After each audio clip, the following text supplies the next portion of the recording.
Bismillahirrahmanirrahim. Assalamualaikum warahmatullahi wabarakatuh. Kebetulan Abiyu baru lepas buat submission di majlis Pasimah dengan Macik. Kebetulan Abiyu lalu ala kos racing.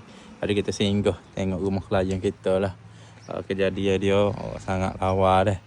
Dengan keluasan rumah ni 2,100 kaki persegi dah. Mempunyai 4 bilik tidur, 5 bilik air. Lepas tu segi keluar jarak dia apa? Jarak rumah dia ni, kira lebar rumah dia 34, panjang 75.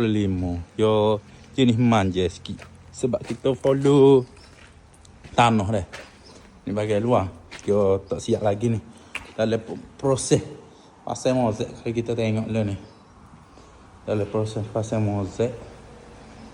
Kalau ni bilik master. Bilik master.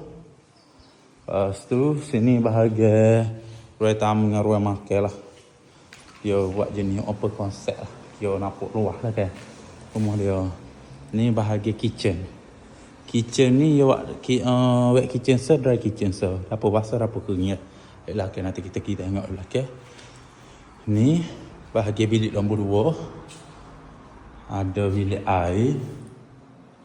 Dan ni bilik nombor 3.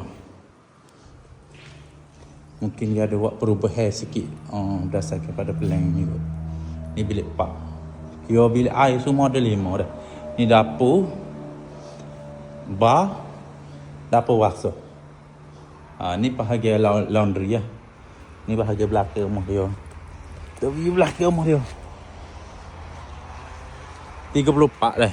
Kalau saya awak nak buat rumah ni ya, jadi 34 kali ni panjang 75.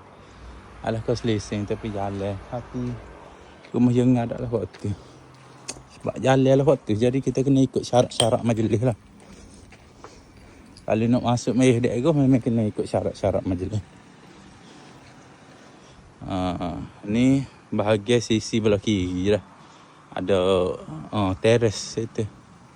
Teres ni mungkin dalam 5 kaki kot tu, 5 tapak gitu lah.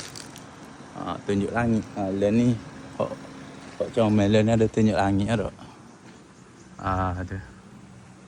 Teres itu nanti Abiyu akan update pula lah. Kemudian kalau rumah ni siap, insya-Allah. Teres itu. Assalamualaikum.